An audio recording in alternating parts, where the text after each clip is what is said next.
Hello, hello, hello. Hello. Hello. Hello. Hello. Hello, hello.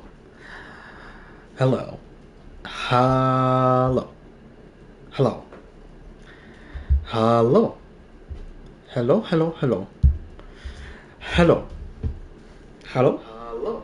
Oh. Okie dokie. Just 1 second.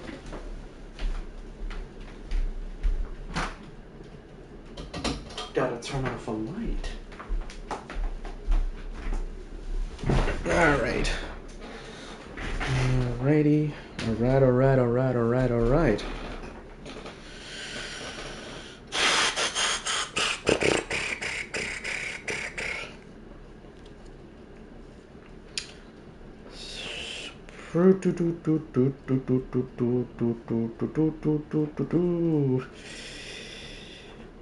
I should know what to do by now. There we go. Yes. Yes, do you see this? It is backwards. It is a surprise NieR Replicant stream. Ooh, yeah. Alright. So I haven't played this in a long time, because I played this, and then I played one stream of Returnal, and then I got Resident Evil Village, and I played through that, and I took a break, and now I'm back.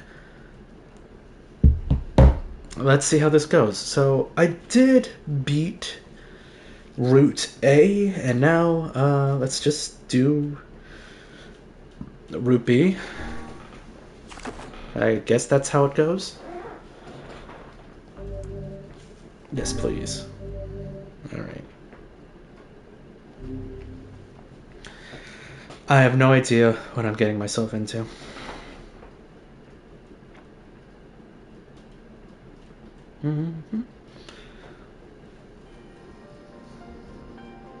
Whenever I interacted with Kaine, I was reminded about something from my past.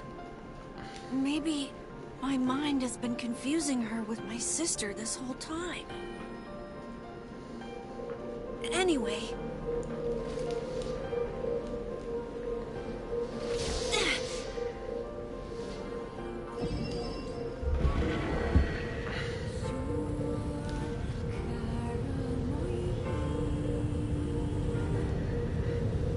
Okay.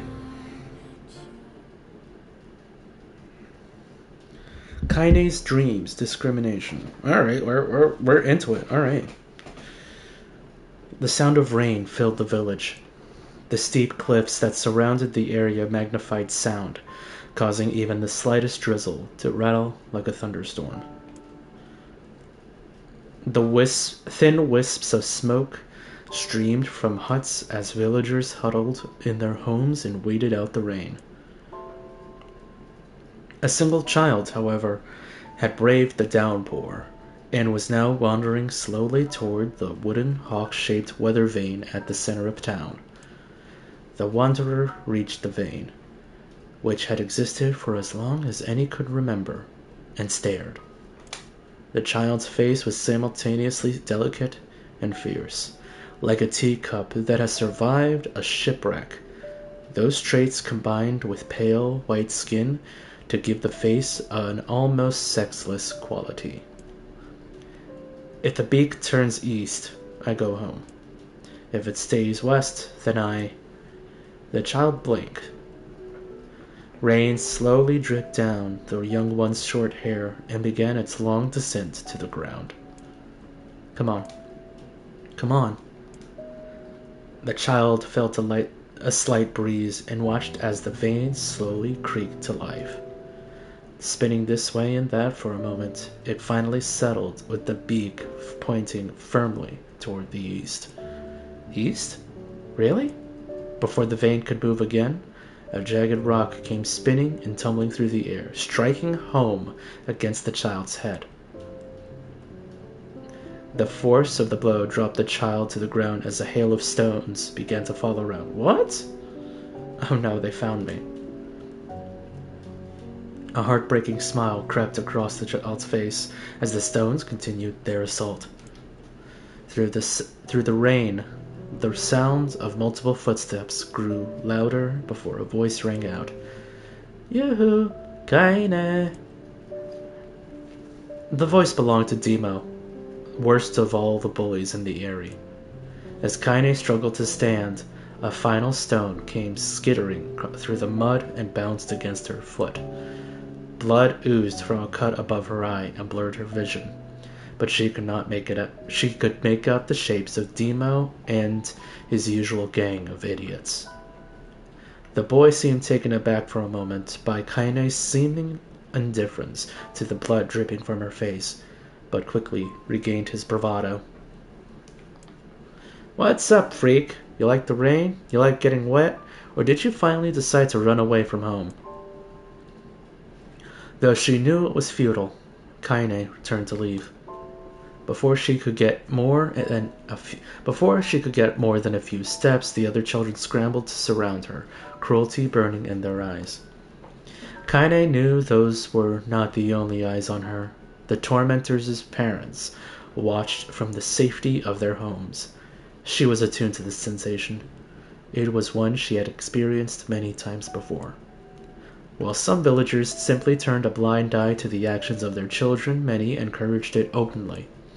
In a society ruled by superstition and fear, Kaine was something to be hated, and if possible, destroyed. I didn't say you could leave, freak. Demo's words chewed at her like a worm through an apple. He can't hurt me, she lied to herself. Be strong, be brave, he can't hurt me, he can't hurt me. Oh, look, the little freak's gonna cry. What's wrong? Are you sad that everyone hates you and wants you dead? Kaine prayed for the rain to flood down and carry her away from a world that seemed to have no place for her. But there were gods. But if there were gods, they chose to ignore her. As Demo crept ever closer, the clouds began to thin, and the rain slowed. Even the weather hates me. I'm useless. A failure. I wish Demo's... Oh God, what? I wish Demo's rock had taken my head off. Kaine couldn't meet Demo's leering gaze. She lowered her eyes and stared at the muddy ground below. The bully moved forward until he was inches away. She could smell the scent of old meat on his breath. The boy grabbed Kaine's face with thick fingers and yanked it upwards. She tried to turn away, but he forced her gaze back and jammed his thumb against her eyelid to pry it open. Show me. No. Did you just say no? Demo grinned evilly. You don't say no to me. No one says no to me. Not even taking his attention from Kaine, he called to his cohorts. Come on, guys, let's give the freak what she deserves. As soon as Demo finished, kicks and blows began to rain down upon Kaine. Demo paused, still grinning, as Kaine curled into a ball and tried to make the pain stop. I don't get you, freak. What you acting like a girl for, huh? Everyone knows what you really are. Kaine ignored the question, choosing instead to stare at the weather vane. It continued to point east, as if supremely confident about the future it had chosen for her. Go home? Yeah, that's a funny joke for someone with dead parents and no home to go to. Freak chanted the children. Kaine closed her eyes and listened to the rain, waiting for the pain to start again. As the clutching hands of the village children closed around her, she bent her mind to the sound of the rain, letting it become her world entire. The rain fell, but the pain never came. Only when the laughter of her tormentors turned to terrified cries did she dare open a single blood-caked eye.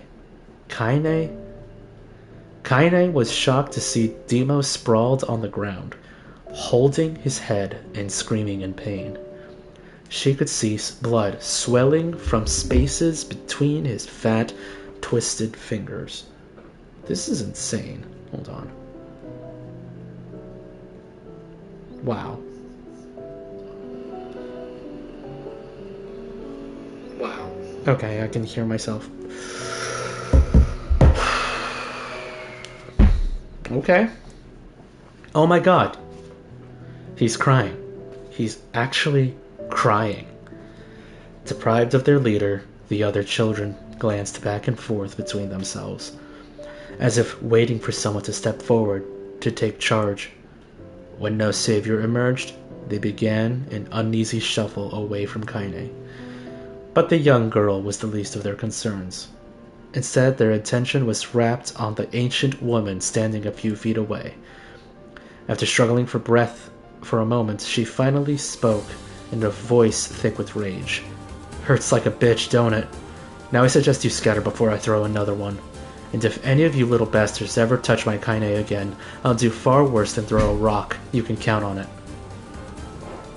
The old woman crouched down and gently touched the hand Dima was using to cover the wound. Before he could think to protest, she ground her palm into the wound and twisted it back and forth. "Ow," he screamed, leaping to his feet. "Stop it, what are you doing? Quit whining, ain't no one ever died from a scratch. Hit me with a rock, you stupid bitch, a big one, that thing could have killed me." The old woman shrugged. Death is the best cure for stupid." Okay. Demo's face twisted with rage at her words. Locking his eyes on Kaine, he took a step backward and spat on the ground. "Get out. Leave this village. No one wants you here. Either of you." Seeing the old woman grab another stone, Demo and his companions turned tail and ran. As they fled, the old woman grabbed her side and barked out a single laugh. "Look at the fat boy go. Guess he's healthy enough to run from a fight." The woman's smile faded as she turned her attention to Kaine. Kneeling down, she removed her shawl and placed it around the young girl's shoulders, then produced a cloth from the folds of her dress and began blotting at the blood at her forehead. "Oh, Kaine, why didn't you fight back? You're stronger than that lot." The words of her grandmother stung Kaine, and she turned away. "Don't be nice to me. I don't deserve it. Nothing matters anymore." Her tears, held in check for so long, finally began to fall on the muddy ground below. "Everyone hates me. They think I cause bad things to happen. They think I'm a freak. I wish I was dead." As Kaine's tears turned to sobs, she felt her grandmother's hand on her shoulders. Despite her advanced age and diminutive size, she was a woman of surprising strength, and Kaine found herself unable to turn away. "Don't talk like that, girl. It's a river wide and deep that flows between the realms of this world and the next, and it grants no mercy to any that attempt the crossing. You got a duty to fight until your last breath, understand?" The old woman tightened her grip and tried to still the tremor in her voice. "You know the pain of losing someone close to you, Kaine. You know because you survived it." As the words hit home, Kaine was struck by the force of her love for the old woman. As a young child, she didn't even know of her grandmother, but when her parents died, the woman quickly accepted her as her own. Grandma, as Kaine called her, was cunning, vulgar, and quick to violence, and their first few years together had not been easy. But with each year that passed, Kaine and her grandmother had grown closer. However, it was only now, sitting in the mud with tears and blood caking her face, that Kaine truly understood the depths of her affection. Here was a woman who had seen hard times, who had seen death, who had fought through all these things and somehow emerged on the other side. If anyone could understand Kaine's pain and loneliness, it was her. "Do I make you sick, Grandma?" "Of course not, don't be an ass." Kaine drew her grandmother's moth-eaten shawl around her body and shuddered. "But my body, it's not normal. If I was normal, then Mom and Dad wouldn't—" "Hush!" interrupted Grandma. "I'll not hear another word of this nonsense. You're my granddaughter, and I love you. And if folks have a problem with that, then they can just go to hell." With that, the old woman reached out and placed a wreath of dried flowers in Kaine's hair. Hell. I can totally speak, hold on.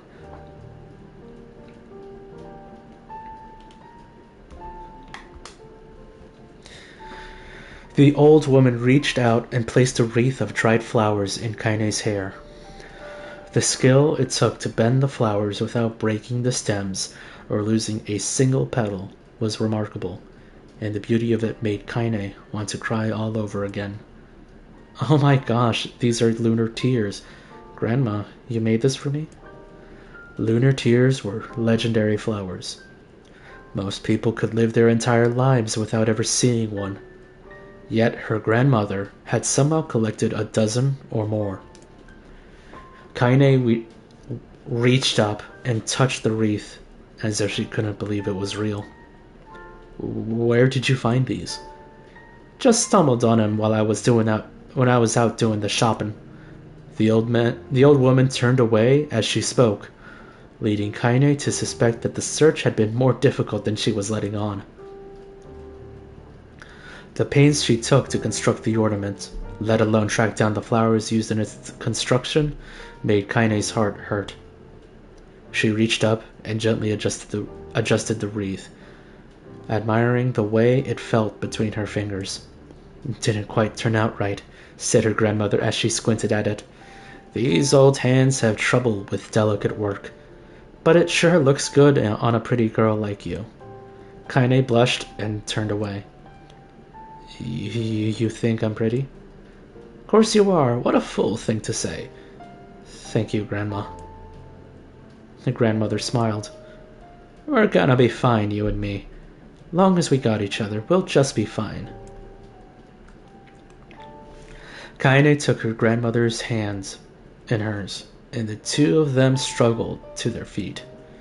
As they began the long walk home, Kaine gripped the hands with all her might, as if trying to stop smoke from drifting away on the wind. The rain had stopped. Kaine stood beneath the weather vane, watching it spin in lazy circles, no longer caring about the direction it faced when it stopped. I don't need to escape. I have a home now. Grandma loves me, and that's enough. Even if it's us against the world. Kaine let her gaze drift up past the vane and into the cloudy sky. The last faint hints of a rainbow were slowly fading. As she turned and headed for home, the light scattered a million particles and vanished, seemingly taken away on the breeze. Kaine Stream's daily life.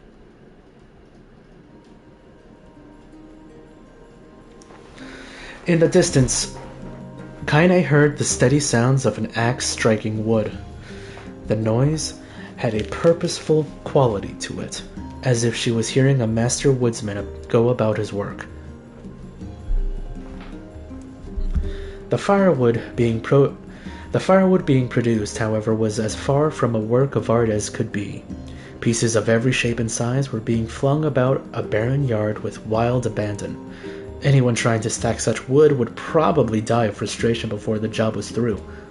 Stupid piece of shit axe. Kaine's grandmother flailed away with the axe, filling the air with both splinters of wood and words that would make the most hardened sailor blush. Grandma. That's you, Kaine? Yelled the old woman, taking her eyes off the wood for a moment. Don't get too close or I might take your goddamn foot off by mistake.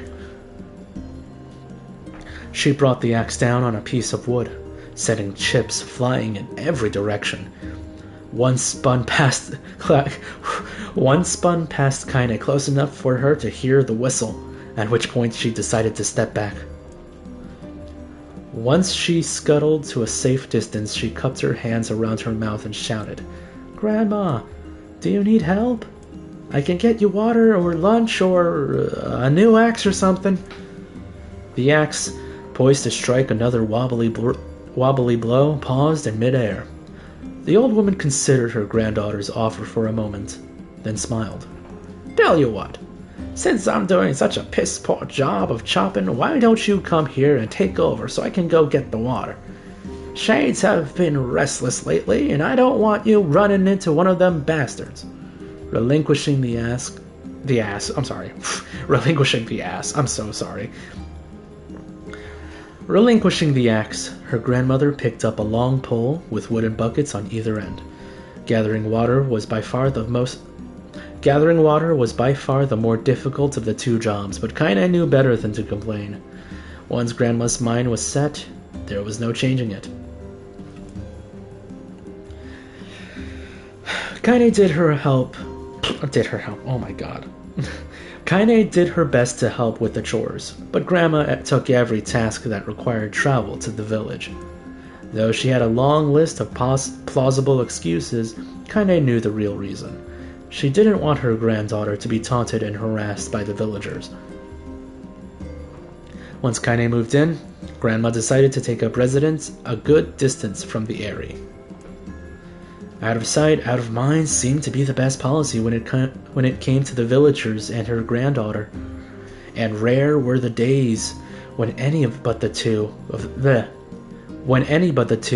them could be found on the rocky acre of land they call home. I can read, guys. I'm so sorry. Kaine enjoyed the solitude, but harbored a secret resentment that her grandmother was forced to spend her golden years in such a place. After watching her grandmother leave, Kaine turned her attention to the task at hand. She had never chopped wood before in her life, and soon discovered why the old woman hated the chore. Swaying after swaying of the axe produced only a tiny crack in the wood. And when she finally managed to connect with a solid stroke, the tool embedded itself in the log and refused to budge. Frustrated, Kaine swung the axe around her head and threw it, log and all, across the yard. Damn it, aw, crap. She suddenly understood the joy her grandmother felt in a good curse. Happier now, she picked up the axe, forced it from the wood, and resumed chopping. She had a natural skill with a blade, but the task was challenging, and blisters soon began to form on her small pink hands. This is tough, and my logs are all weird sizes. Spitting on her palms and ignoring the pain, Kaine redoubled her efforts. Just as she was developing a rhythm, Grandma returned from the village. Setting down her buckets with a small sigh, she took one look at the logs and coughed out a wheezy laugh. "You pretty clumsy girl, you better practice if you..." Her grandmother suddenly collapsed to her knees, causing one of the buckets to wobble precariously. Eyes wide, Kaine dropped the axe and ran to her grandmother's side. Let me just move this a little bit down. Okay. Let's move it up. I'm sorry, I am... that's a little better. Okay. Grandma. The old woman shook her head and pointed a trembling finger at the bucket. "Get the bucket. I can't let it spill." Kaine steadied the bucket with a foot as she knelt by her grandmother. A small bit of water sloshed over the side and made a new home in the hem of her dress, but Kaine didn't notice. Grandma, what's happening?" Crazed with panic, she grabbed her grandmother by the shoulders and shook. After a moment, the woman lifted her arms and batted Kaine away. "Stop that! Just stop!" she cried, breathing heavily. "It ain't like I'm dying. Just tired from the trip is all." Let me just connect my controller, that's the word. Kaine desperately wanted to believe her, but one look at the old woman's shaking hands and worn face told her more than words ever could. her grandmother had lived a long, hard life, and it seemed the bill was finally coming due. The time when her grandmother watched over Kaine was ending. Sooner than either of them had feared, the positions would be reversed. The next morning, Kaine came to the side of her grandmother's bed and took her wrinkled hand. "Grandma, you're sick. You need medicine. I'm going to the village." The old woman shook her head and tried to rise, but Kaine gently pushed her down. "It's all right. I'll be fine." Her grandmother fixed her with a gaze that could melt steel. After what seemed like an eternity, she finally lowered her eyes and sighed. "Well, I don't like it, goddammit. But I guess I should quit being so stubborn and let you grow up." The old woman watched as Kaine strapped on her boots and made her way down the road to the village. Hours later, as an unseen sun made its way across a dark and rainy sky, she was still watching. Kaine moved at a brisk pace, checking her pockets every few minutes to make sure the money her grandmother gave her was still there. Every noise caused her to spin on her heels, making sure she wasn't being stalked by a shade, or worse, Demo and his gang. But she encountered neither tormentors nor shades, and Kaine finally found herself at the entrance to the village. The few adults she could see glanced sideways at her, then muttered to each other behind raised hands before slinking away into the shadows. Her heart racing, Kaine took a series of rapid, shallow breaths and tried to calm herself. "I have to prove myself. I have to help Grandma. I have to be strong." She chanted those words to herself over and over as she slowly made her way. Finally, her eyes settled on a rotund older woman who was angrily waving her arms in the air and telling anyone who would listen exactly what she thought of Kaine's presence. "Hey lady," said Kaine with a bravado she did not feel. Where's the apothecary?" The woman's flabby cheeks shook in bewildered anger. "How dare this thing speak to me?" they seemed to say. But Kaine knew that her eyes held a different emotion. Fear. "Yeah, we're both scared, lady. Trust me on this one." "Which way?" The woman pointed at a small building to her right before hitching up her dress and stumbling off in the other direction. Kaine cringed, expecting a stone to come flying from the assembled crowd, but none came. Her mind was filled with a strange sense of pride as she made her way to the apothecary, but the new emotion had little time to take root, for as soon as she opened the door, she noticed a familiar customer at the counter. It was Demo. He'd clearly been sent there on some kind of family errand, because his gang of followers was nowhere to be found. "Oh my god, what are you doing here, freak?" The insult was delivered without force, and Kaine happily ignored it. Stretching on tiptoes to see over the counter, she asked the shopkeeper for the medication. "Ha! The old bitch finally keel over? Go to hell, Demo." The boy's eyes grew so wide they seemed ready to fall out of his head, but before he could let fly a comeback, or worse, a punch, the apothecary told them to knock it off before he kicked them out of the store. Demo slunk out of the shop, cursing Kaine under his breath. Once he was gone, she allowed herself to breathe once more, taking a brief tour of the shop while the owner prepared her medication. Countless tiny bottles filled the cramped store, each with a label written in some indecipherable language. An ocean of aromas assaulted her nose, creating a scent that was so exotic, but not altogether unpleasant. Seeing such a variety of supplies gave Kaine a sense of peace.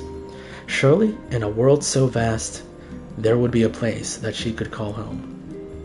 On the On the far wall behind the counter rested a portrait of a stunning young girl. The picture had once contained bright, vibrant colors, but the time had worked its cruel magic, and they were beginning to fade. The beauty of the work, however, remained undiminished.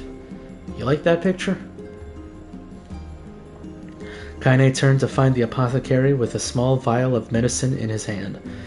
His eyes were gentle, but sad, and they seemed to stare through her and into nothing as he spoke. "That's my daughter. I sketched it when she was just a little girl. She's been dead a long time now." Kaine didn't know how to respond. She just stared at the portrait and tried to come up with the right words. Pictures are wonderful things. They let the ones closest to you live on forever. He shook his head slightly, then looked down at Kaine and smiled, handing her the medicine.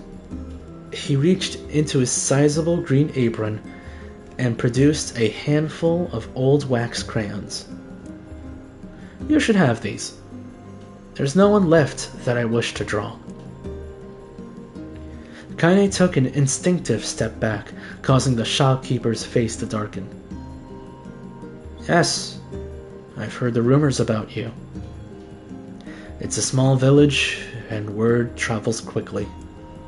Between you and me, I'm not sure which of them to believe, but I also don't think they matter much. I know your grandmother Kali, and I think the way she was driven out of this town is just deplorable." "Grandma's name is Kali?" thought Kaine suddenly.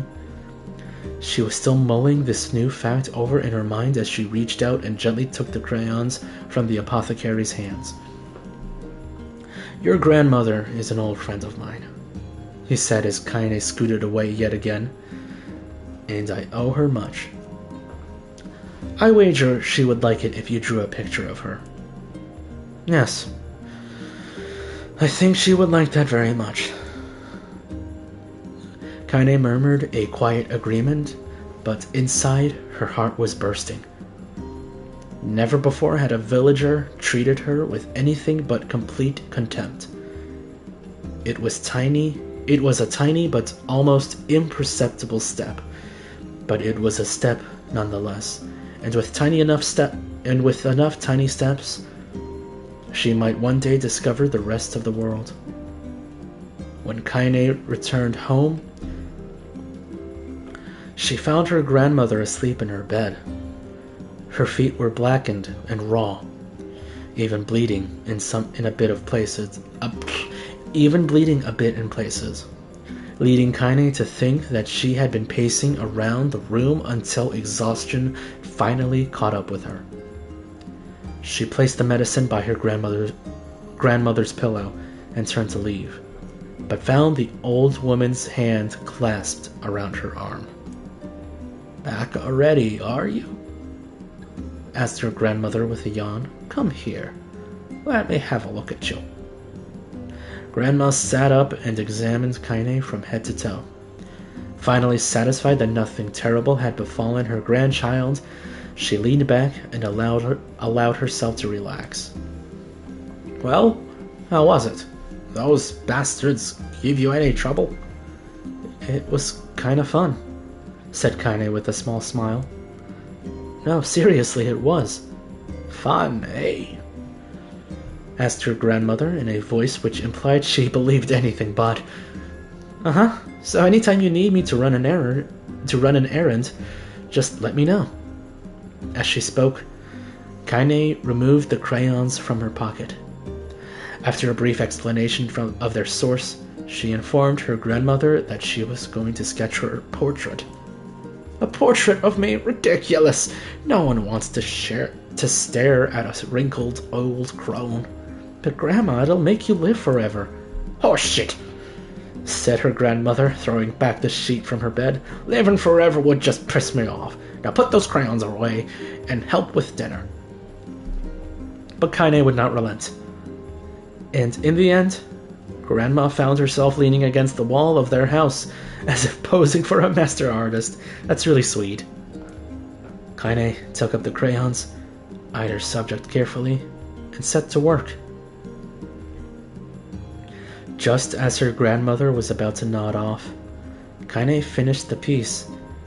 After staring at it for a bit, she released it from her grip and let it slowly drift to the floor. It's terrible. It doesn't look like you at all. I'm sorry, Grandma. I thought these crayons would, make drawing easy or something. The old woman's eyes narrowed at her granddaughter's disappointment. Let me be the judge of that, she said, ignoring the pain in her back and reaching for the paper. The sketch could have been a person's face. It could also have been a boulder, a lump of clay, or an incredibly misshapen loaf of bread, all rendered in a chaotic array of colors. The old woman stared at the picture for a long time, then slowly wheezed out a laugh. Oh, Kaine, you truly are my blood. You're as clumsy as me, and I love it.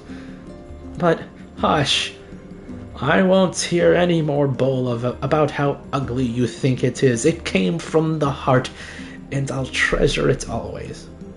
True to her word, the old woman gave the picture a place of honor above the kitchen table. That is very sweet. In the days that followed, Kaine would often catch her staring at the portrait with a strange smile on her face, an action she interpreted as silent mocking laughter. Oh my god. A week later, Kaine could stand it no more and asked her grandmother to take the artwork down. Really? You're gonna do that? Posh. I'll take this down when they roll me in my shroud. She pondered this for a bit, then turned to Kaine and dropped to one knee. Listen to me, girl. Seeing this picture makes me happy in a way I've never felt before. And it makes me want to go on, so that someday you can feel the same happiness. It was a moment that burned itself in Kaine's memory. A perfect blend of pride and love and joy that came together to form a lifelong remembrance. She swore to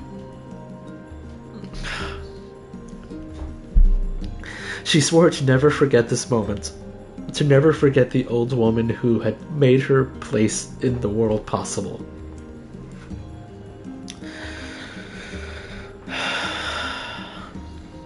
Time moves on. People and memories move in and out of a life like ghosts passing through a hall.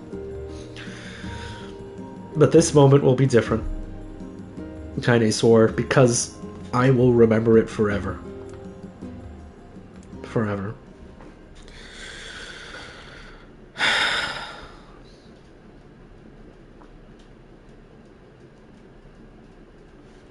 Oh my god.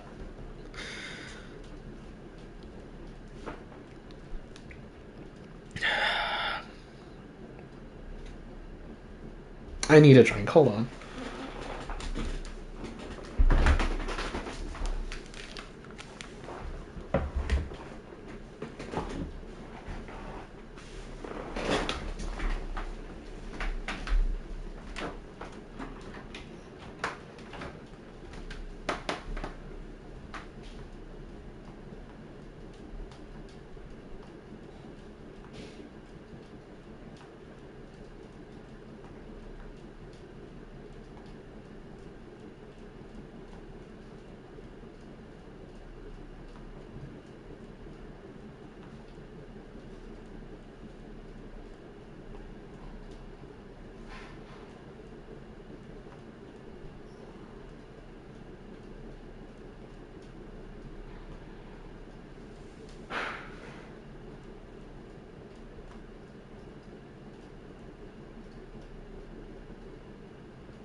Okay, I'm back.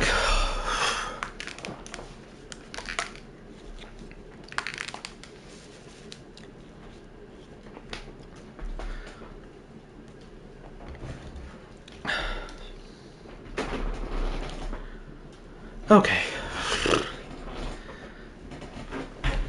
Alright, let's continue.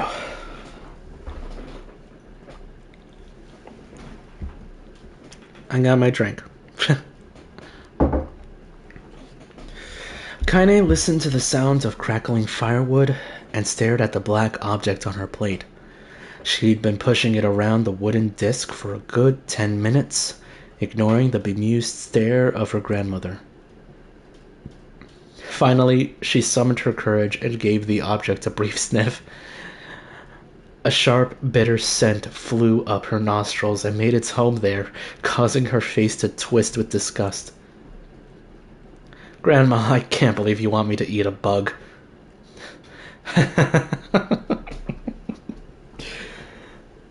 The old woman threw some more wood under the cooking pot and snorted. It's no bug, you fool girl, it's a berry. Why the hell? Why the hell would I be feeding you bugs? Yeah, well, it sure looks like a bug, and I think it's burnt or something because it smells terrible. With that, Kaine held her nose and threw the berry in her mouth, chewing as little as possible. Oh yeah, that's terrible, all right. Why, you little brat?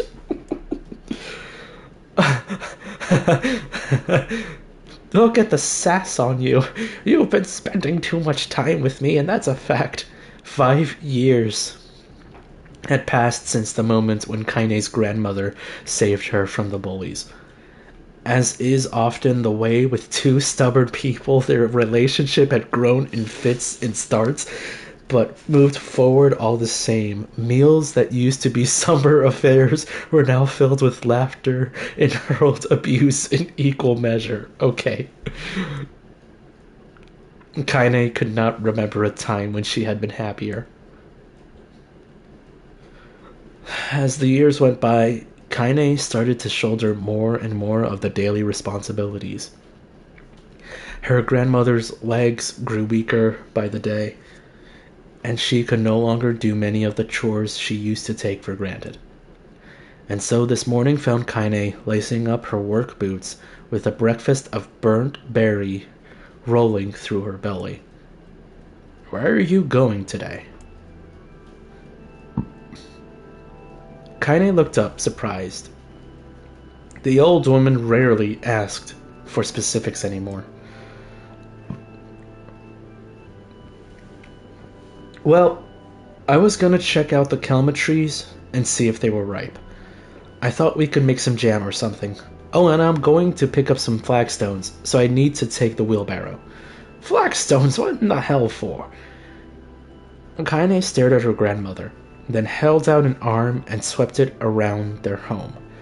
Constructed mostly of cloth, rope, and rubble, the old place sagged like a boxer in the final round. Grandma, a dying cat could chew through this house.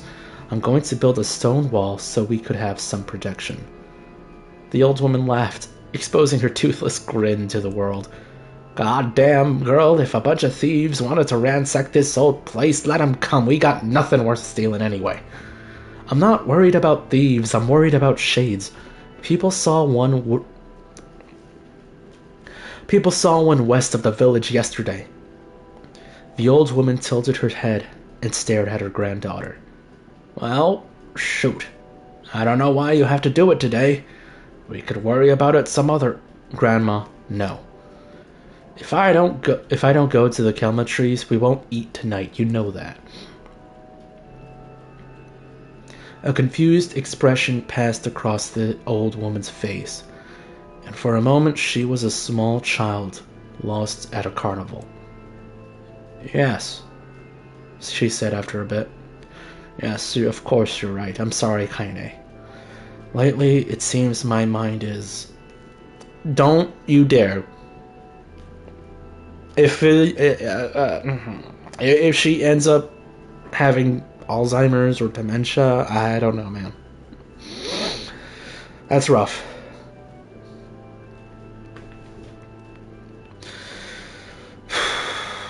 She didn't finish the thought. Instead, walking over to her nightstand and gently taking the wreath of lunar tears from the drawer. The flower's petals had aged to a brilliant whiteness, and Kaine thought it was more beautiful now than the day she first received it.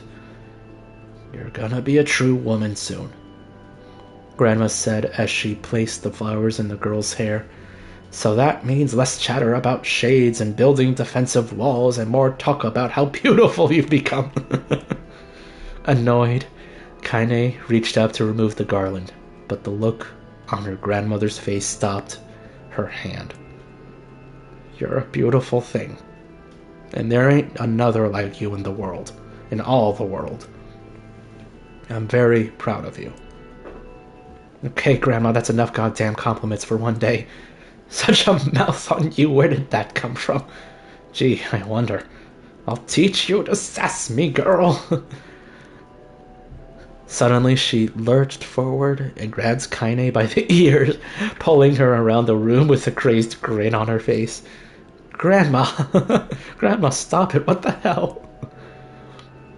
The old woman stared at her and blinked. Then slowly held her wrinkled hands out as if it was the first time she had ever seen them. Oh,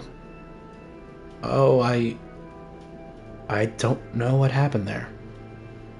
I'm sorry, girl. Sometimes my mind just kinda thought the look of her grandmother's face was the most heartbreaking thing she had ever seen. Listen, maybe I should stay home after all." "No, I won't have you stay here to keep an eye on an old codger like me. You go get your fruit and your wall and whatnot, I'll be fine. And when you come back, I'll have a nice grasshopper dinner waiting for you." I know it's probably the... I think it's... Man, it's probably the... I forgot what it was called. Because it's been so long. The shade, the play... Oh my god. The one that... I'm gonna have to look it up. Hold on. Phone time. NieR Replicant. There we go.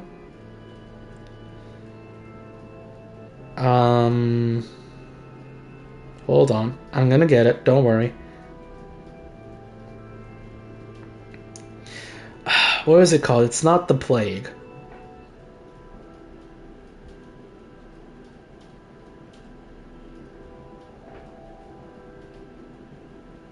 What is it called? Black Scrawl. Oh my god, I would never have remembered that. It's been so long, guys. I'm sorry. Yeah, what Yona had. It's probably the Black Scrawl because of her feet, but if it's Alzheimer's, I would not like that. Honestly, I would not like that. Because that's rough. That is honestly rough. That is really rough. 1 second.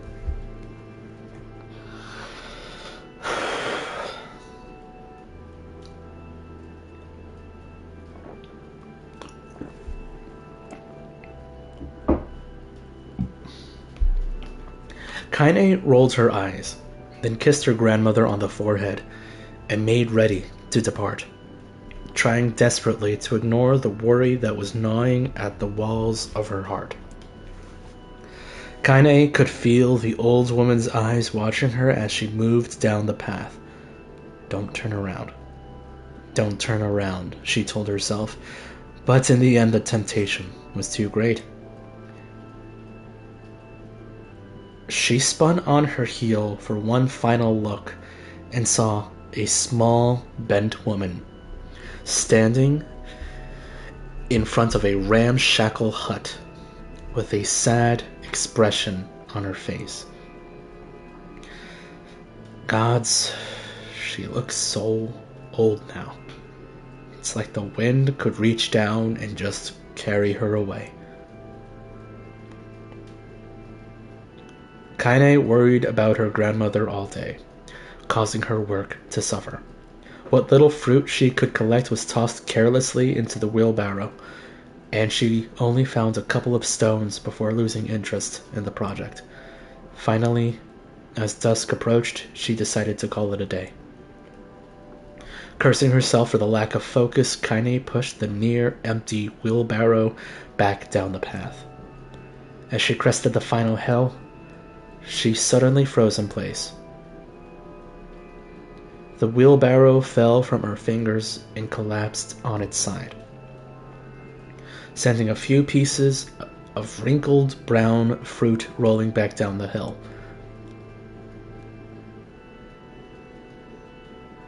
Her gaze was transfixed by a thick black cloud that hovered just ahead. Tracing its path with a finger, Kaine suddenly felt her stomach knocked in on itself. No. Oh, gods, no. What? Her grandmother's house was ablaze, the flames licking up as if trying to touch the sky itself. Grandma? Grandma! Kaine ran then, faster than she had ever moved in her life. Once she tripped on a stone and went sprawling into the rocky ground, but she leapt to her feet and continued running, unmindful of the blood that spilled from her wounded hands and knees. As she got closer and closer, Kaine's mind began to race in time with her footfalls. It's too dark. It's too dark. It's not just fire. Can't be fire. It's too much smoke. Gotta save her. Gotta save her. She burst into the front yard and came to a sudden halt. Her worst suspicions confirmed. The smoke from the fire was mingling with the thick, inky blackness of an enormous shade. The massive creature supported itself on 3 twisted feet and achieved a balance through means of a large armored tail. Scales, horns, claws sprouted from its body in a random, chaotic pattern, giving it the appearance of a lizard designed by some insane god.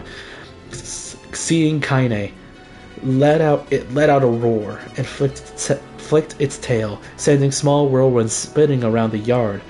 For a moment the creature retreated into a shimmering, inky blackness as if her mind was unable to comprehend that such a thing could actually exist, but then the smell hit her.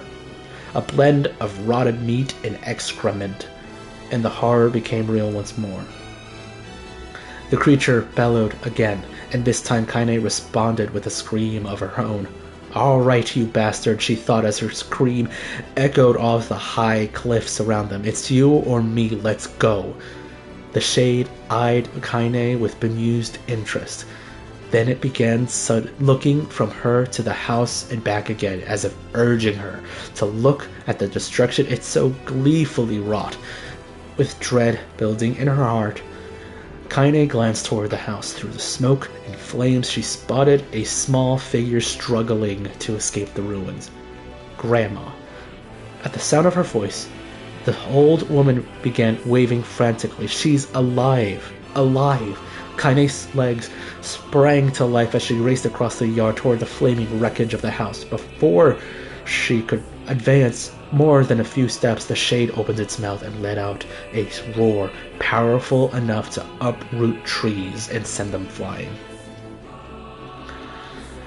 The blast sent Kaine tumbling through the air before smashing her against the rocky earth. Stars danced in front of her eyes as she tried to remember how her legs worked. Get up. Get up. Get up, get up, get up, get up now. As Kaine struggled to her feet, the shade stomped toward the house and pinned her grandmother to the ground with the tip of a claw. The old woman struggled to move the claw from her stomach. She might well have been pushing a mountain. She coughed briefly, sending a small spray of blood into the air, then collapsed to the ground, her energy spent. Kaine lurched to her feet, only to fall back to the earth with a gasp. Her ankles were on fire. One or both of them were surely broken. Ignoring the pain that screamed through her body, she began dragging herself across the ground, leaving a drunken trail of dust and blood in her wake. Grandma, hold on just a little longer. Her grandmother's face was turning blue, her eyes rolling back until the whites were exposed, till only the whites were exposed.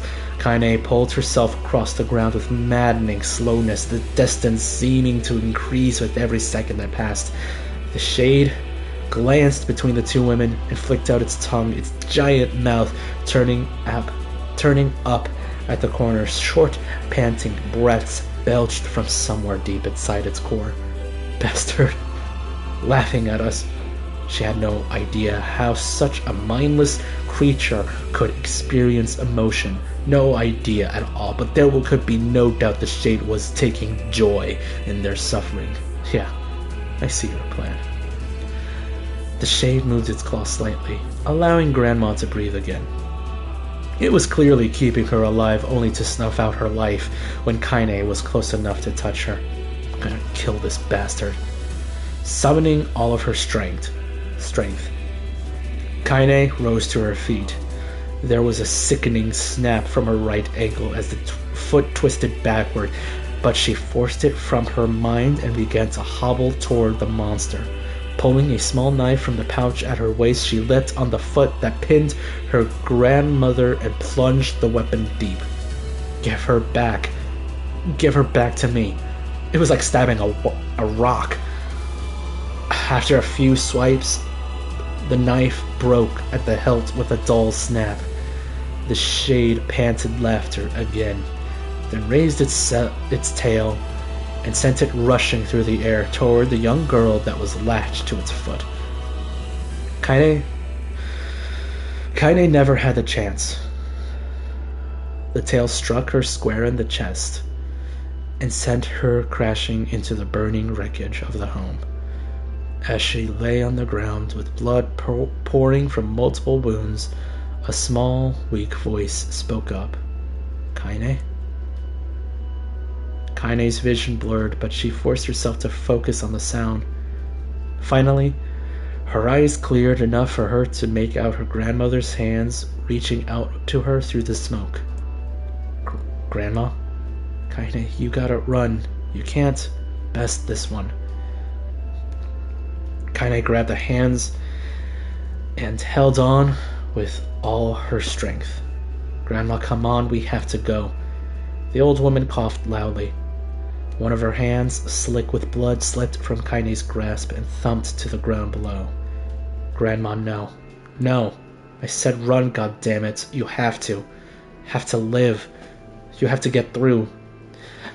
The thoughts would stay forever unfinished.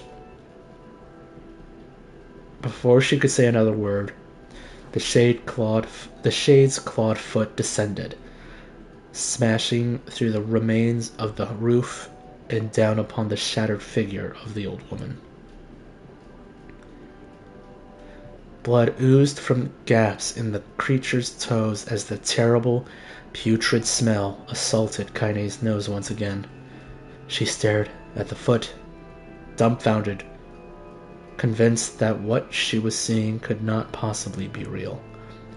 When the creature finally lifted its appendage, all that remained underneath was a twisted, unrecognizable mass of red and rubble and red. Her grandmother was gone. Kaine blinked, trying to feel the hands which had been in hers just a moment before. For a fleeting instant she could remember the warmth of that embrace, the trembling of the fingers, but then the sensation drifted away on the breeze and was gone. Memories flashed through Kaine's mind, one after the other, faster and faster, until they became a meaningless jangle of noise. Kaine screamed then, a thunderous sound that echoed off the cliffs and seemed to roll away forever. The Shade eased forward, black ichor, pouring from its mouth and dissolving into smoke on the ground below. The earth shook with every step as it crept towards its prey. Kaine's body slowly rose as if controlled by a mad puppet master. Her arms and legs were bent at impossible angles. Her head lolled dangerously to the side, yet somehow she managed to stand. Staring at the shade, her eyes began to glow with a deep red fire. The creature, so confident just moments before, took a slow, hesitant step backward, trying to discern if this broken human could possibly pose a threat.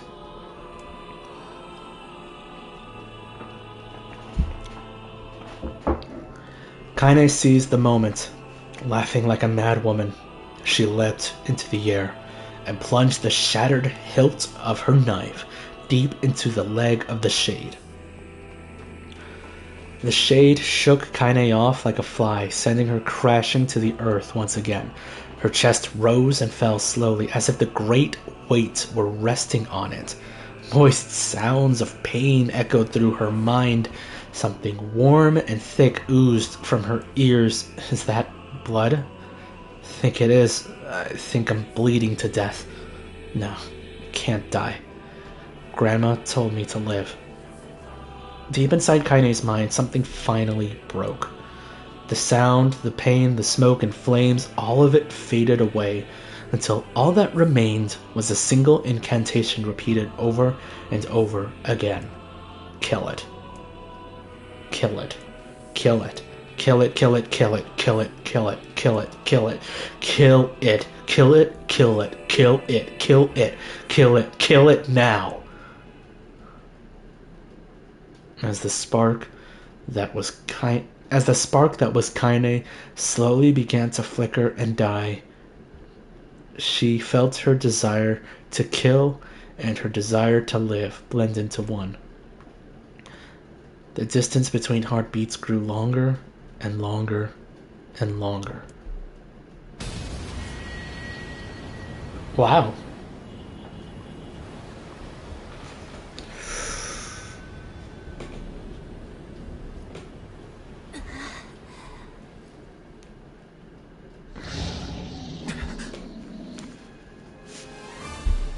The beast approaches.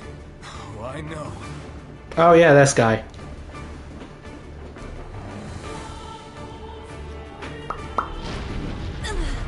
I forgot how to beat this guy.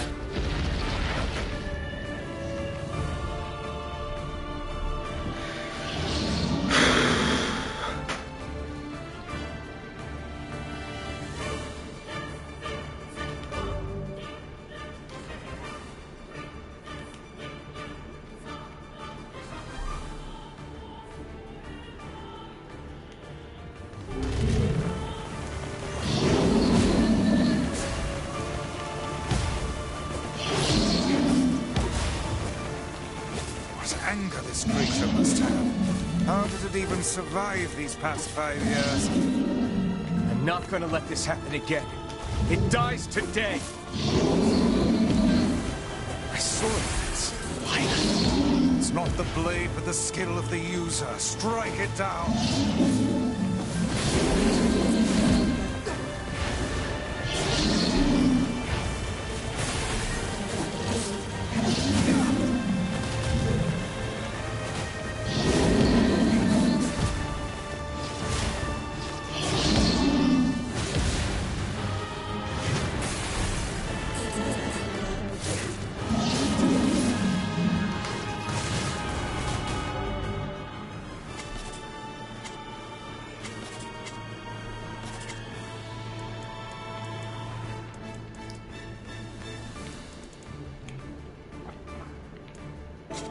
How do I block?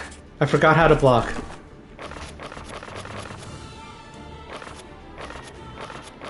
I totally forgot how to block.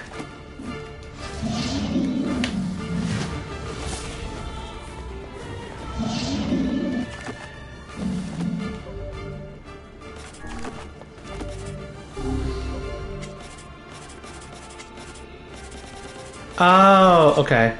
Never mind. I don't need it. I say. I say with abandon. With reckless abandon.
Oh, okay. I guess we're reading more. All right.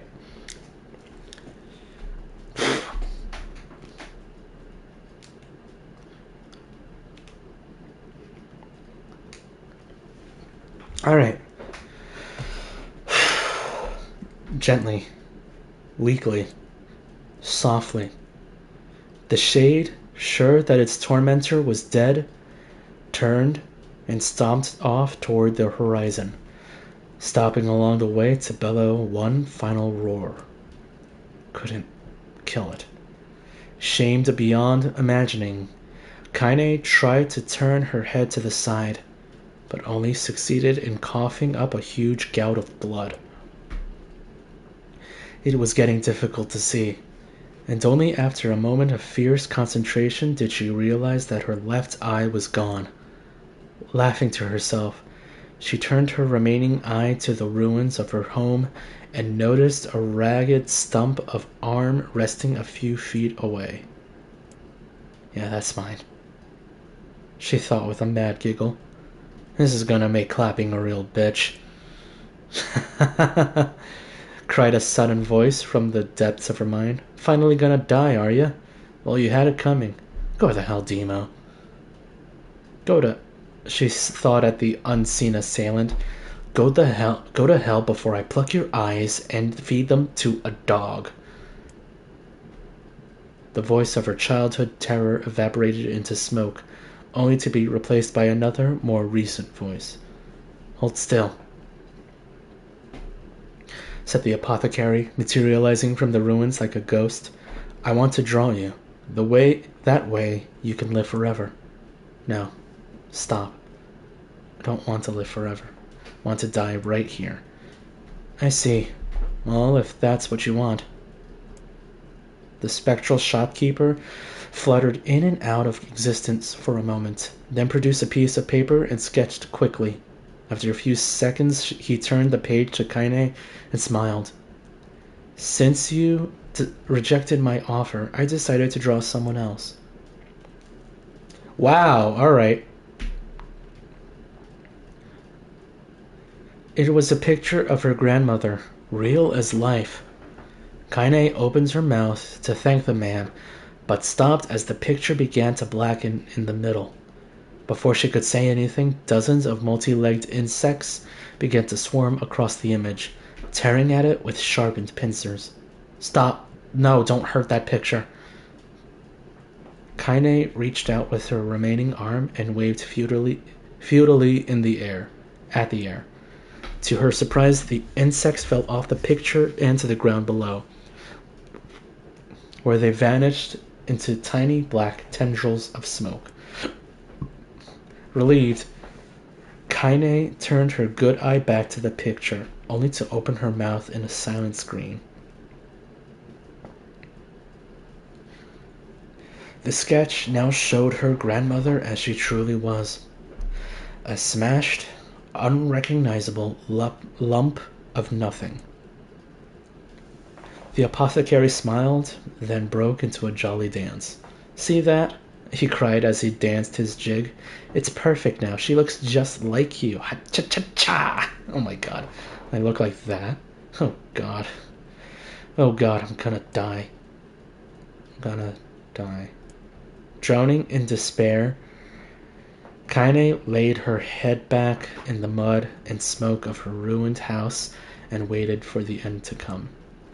But just before she let everything go, an unfamiliar voice began whispering in her ear. Ain't you got a wish, sunshine? The voice was vulgar and fierce at the same time, as if insanity had somehow found a way to take form. Kaine wanted to scream as the voice crawled under her skin, but her lungs refused to work. You know, a wish, like a prayer or something? Why don't you get on your knees and start praying to heaven? Please, invisible man in the sky, save me. Save me. Kaine finally resorted to shouting at the voice with her mind. I don't make wishes, they don't come true for me. I'm a curse. A freak. I should be left to die. Sorry. The other voice boomed in her ears. Oh god, you are the best. Kaine glanced down and saw a black, shiny substance oozing from her legs. She tried to brush it away, but her remaining arm would no longer respond. The substance slowly crept around her feet and began moving up toward the rest of her body. Is this death? Is this what it's like? Or is my mind just losing itself? She could feel the slime oozing upward, feel the hot, searing pain it left in its wake. Whatever else might be happening, she was still alive, and this was real. Come on, let it go. Kaine tried to ignore the voice and concentrate on the pain, but the newcomer would have none of it. Don't ignore me, sunshine. You're ready to give up, ready to die. So why not let me have it? Have what? Your body. Come on, give it to me. Give it to me. I want to stand on the ground, feel the rain, taste the wind. The voice paused, as if licking its lips. When it resumed, it was filled with mad, unabated joy. And I want to take your hands and use them to choke the goddamn life out of people. I want to tear out their throats and bathe in the blood just like before. In response, Kaine shifted her head and vomited. The warmth of it crept down her front and mingled with the pain of the encroaching black ooze. Are you a shade? Yeah, maybe, what of it? The slime reached her face, crept up past her nose, and slowly oozed into the socket of her missing eye. The moment it touched her brain, Kaine was struck by the most powerful sensation she'd ever felt in her life. It was ecstasy. She wanted to scream with delight, but all she could manage was a small, whispered moan. Feels good, don't it? The voice said with a chuckle. What can I say? I know how to please the ladies. Now, give me that body. Come on, give me the body and I'll give you more of this feeling. It's a fair trade. A black lump began to protrude from Kaine's side. As she watched, it grew longer and thicker, eventually taking the form of her missing arm. I could see better, she thought. My eye must be growing back too. The slime reached up to envelop the rest of her face, but she managed to brush it away. Stop, she whispered, marveling at how she regained her voice. Stop.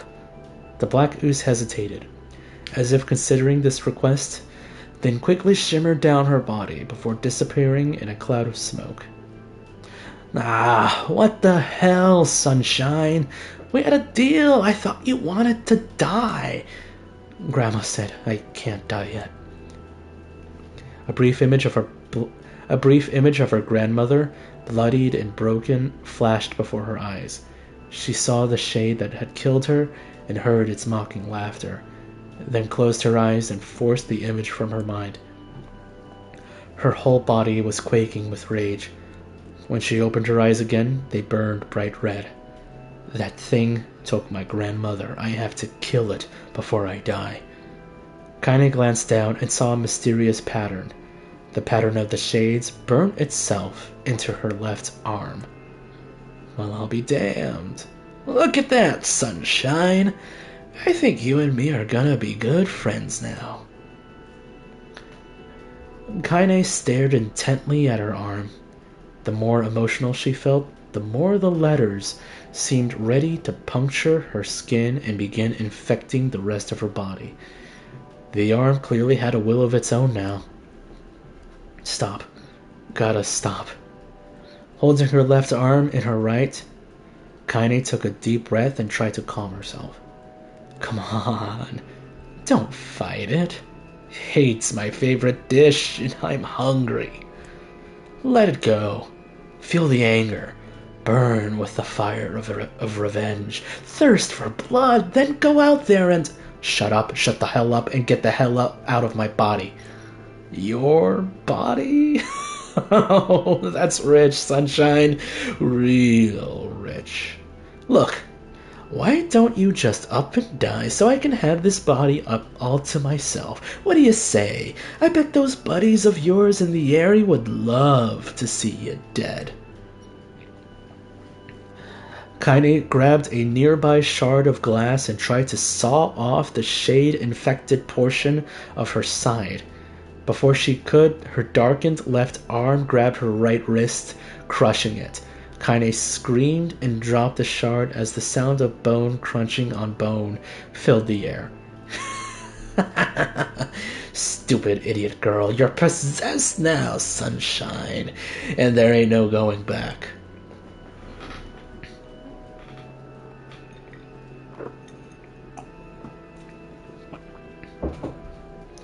The voice laughed again. Loud, long wails seemed to go on without end. Sorry. Possessed? Whispered Kaine. Yeah, possessed. You and me. We got what you might call a timeshare arrangement. Remember how folks used to think you were a freak? Well, wait till they get... wait till they get a load of you now. Kaine looked up, tears in her eyes. The sky seemed smaller now, somehow, darker. Is this because of that shade? Is this how they see the world? So, listen. I know this whole possession thing seems a bit sudden, but it ain't all that bad. There's plenty in it for you, too. I'm a very powerful creature, sunshine, and now that power belongs to you. You got enemies? People you want to kill? I can make that happen. That little fat kid who kept picking on you? That big old shade that squashed your granny? We'll wrap 'em up in their assholes. We'll wrap 'em up in their own assholes. No more abuse for you, sunshine. No more abuse, no more pain. Wait, you're a shade. Why would you help me kill another shade? What, you think I'm some kind of racist? Wait. What, you think I'm some kind of... I cannot, wow. What, you think I'm some kind of racist? Some killing snob? I don't give a good goddamn who you murder, honey pants. I just want to drink from the well. Kaine considered this as she struggled to her feet, the power of the shade coursing through her. The smoke from her house was drifting away with the wind, and she enjoyed the way the cool evening breeze felt on her new left arm. After a long pause, the voice spoke up again. So, how about it? You and me? We could have some good times together. Look, I'll even take care of the bloody part if you don't want. Fuck off, asshole. I'll handle the killing. Look at you go. Oh, sunshine. We're gonna have so much fun.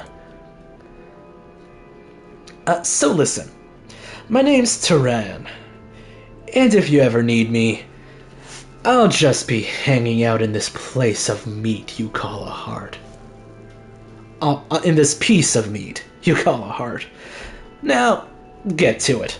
The more you kill, the more your heart turns rotten and sour. And I like rotten and sour. Kaine found herself nodding at the voice. Yeah, I think this can work. I'm gonna find that shade, and I'm gonna strangle it with its own guts. And when I'm done, I'm gonna do the same to you, Turan. Count on it. I'm shit bigger than you, so good luck with that. Oh, and hey, one more thing. Right now, you and me are sharing this body, but if you ever run out of hate, if you ever, go soft, then I'm gonna take over everything. So keep on killing, sunshine, and watch your back. The voice grew fainter and gradually faded away, fading to somewhere deep inside Kaine herself. Kaine waited until she was sure the voice was gone, then waved her new left arm around a few times. It feels perfectly normal, she thought. It feels like mine. Desperately, she began poking and prodding at the new limb, determined to find something wrong with it. She didn't want it to feel normal. That would mean the creature inside her had already won. I'm not a shade. I am Kaine. Repeating this mantra in her mind, she slowly began digging through the rubble of her house, being careful to ignore a certain red-stained spot in the corner.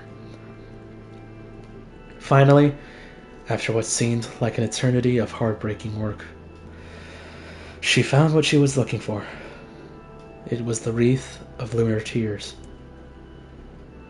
Though it had been through hell and back, the garland's petals were as bright as ever. Kaine started to place it in her hair, then slowly lowered the wreath and stared at it. I'm sorry, Grandma. I'm so sorry. But I don't deserve to wear this anymore. I'm possessed, corrupted, a freak. And this time I don't think there's any going back. Holding the flowers to her heart, Kaine fell to the ground and sobbed. As night gradually lightened to dawn and the people of the area arose to their daily lives, she remained in that position, as if tears could somehow wash away the horror that now infected her world. Alive! Stay alive! Stay alive! Grandma. Kaine, you gotta live! You gotta come back to us!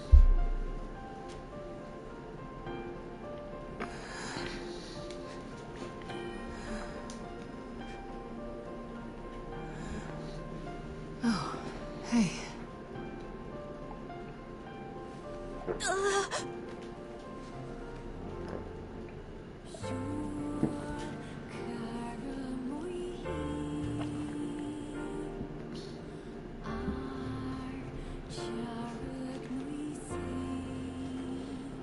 Emil, you were the one calling me, weren't you?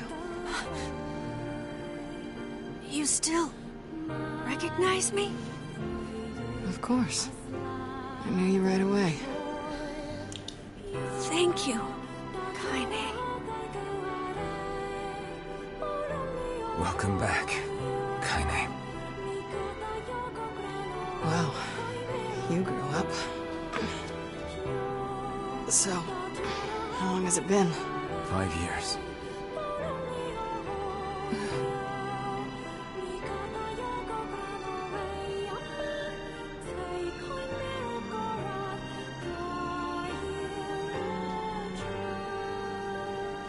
Shit.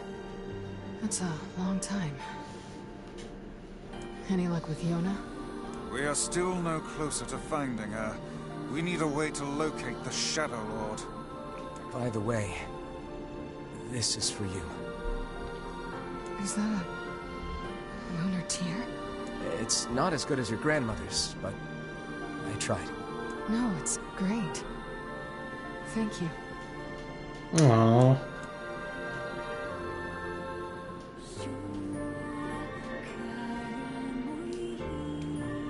Kaine waking from her long petrified sleep.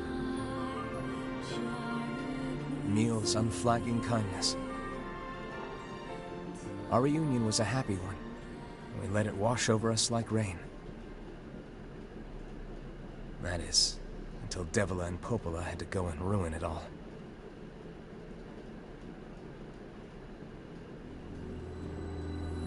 Are you kidding me? You can't be serious! Please, try to understand. People are tired and scared, and... I'm sorry. I'm sorry you have to bear the brunt of that. This is crap, and you know it! It's okay. We can sleep outside. No one's sleeping outside. You and Kaine saved this village, and now they want to run you out? People are afraid of us. And really, I understand. I mean, look at me. As long as you're still with us, I can deal with it. Right, Kaine?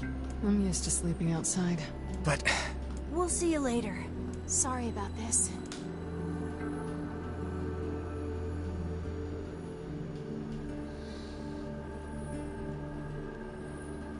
What is the matter? Kaine always sleeps outside. I never thought about that until just now. Never even occurred to me. Damn it. We should turn in.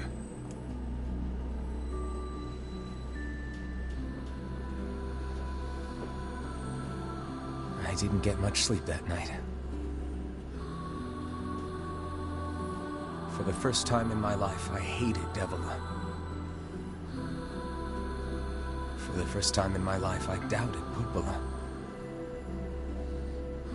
But those feelings are pointless in the end. They said and did what they did for the sake of the village. To protect it from the horror of the Shades.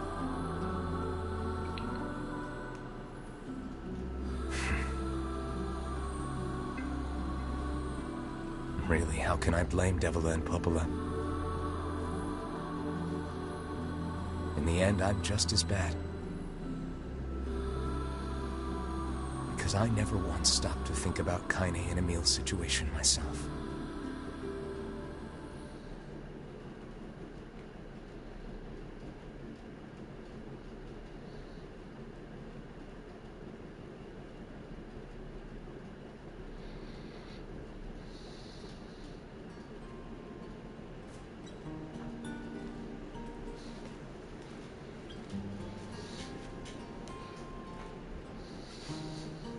I should apologize to Kaine and Emil.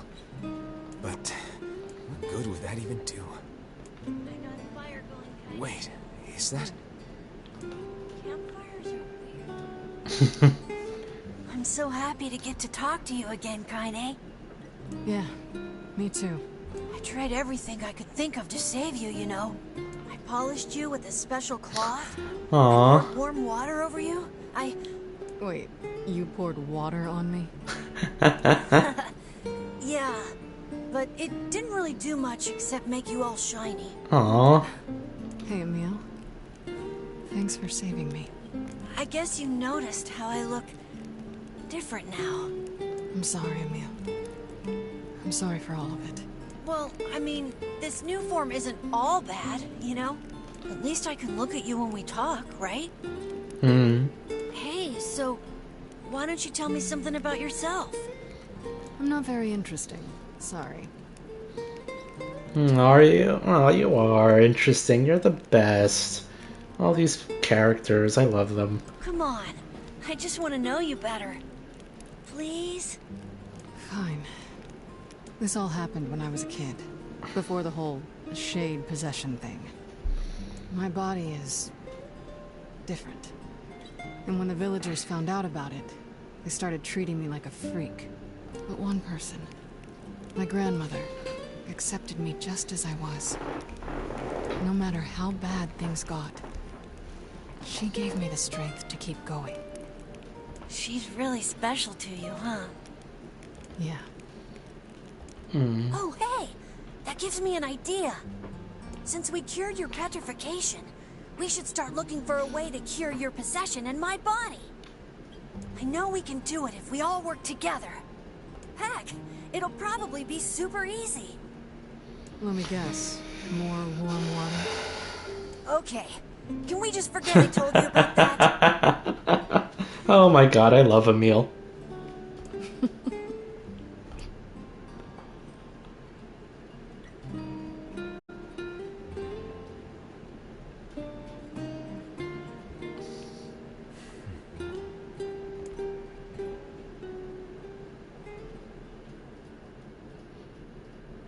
I feel great today. No cough, no fever. Watch out, world, because Yona's coming out to play. Oh, okay. Interesting. Sleep well? Sure. And yet your red eyes tell a different tale. Don't be so hard on yourself, lad. I need to go see Devila and Popola. Very well. Let me move this. This is gonna be... Yeah, I didn't expect to spend a good chunk of this stream reading. I did not expect that at all. But I really loved it. It gave me great insight to everything. What might that be? It's Mom's diary. Mom's diary? I've not heard you speak much about your mother. She got the Black Scrawl and died when I was little. My apologies for bringing it up. That's It's all new. right. I can barely remember her face anymore. This is the only thing I have left of her. Wow. Reading it helps remind me of when we were still a family. I see. But the final entries get a little strange. In what way? Well, here, take a look. Okay.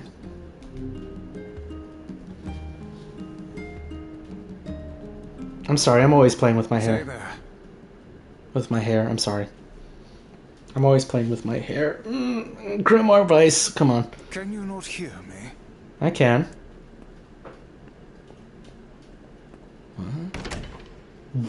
What? Why are you standing about like a slack-jawed ninny? Sorry. Felt like I was dreaming or something. Sleeping on one's feet is quite the talent indeed. Come now, there's the door. Right. Let's go. Alright, I guess we're continuing.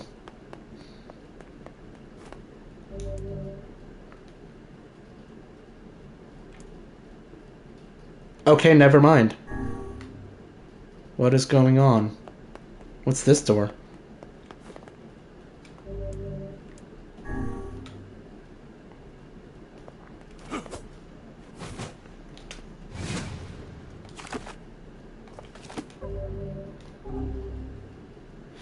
You know what? Yeah, I'm gonna end the stream here. What time is it? Yeah, it's 3 in the morning. I'm gonna end this stream here. I did not expect it to do this, but okay. I'm gonna pause. And that... Well, first of all, this guy should be familiar. He is the character NieR in the American version of NieR. In the Japanese version of the NieR, we have the brother character. In the American version, all of that, instead of the brother character, it was this character instead. But now that we have NieR Replicant, which was originally the Japanese version, we are playing as the brother, the original Japanese protagonist. And now we have this. I am very interested. Interest peaked. But it's getting late. Yeah. I was, thinking of streaming. I took a break. Yeah.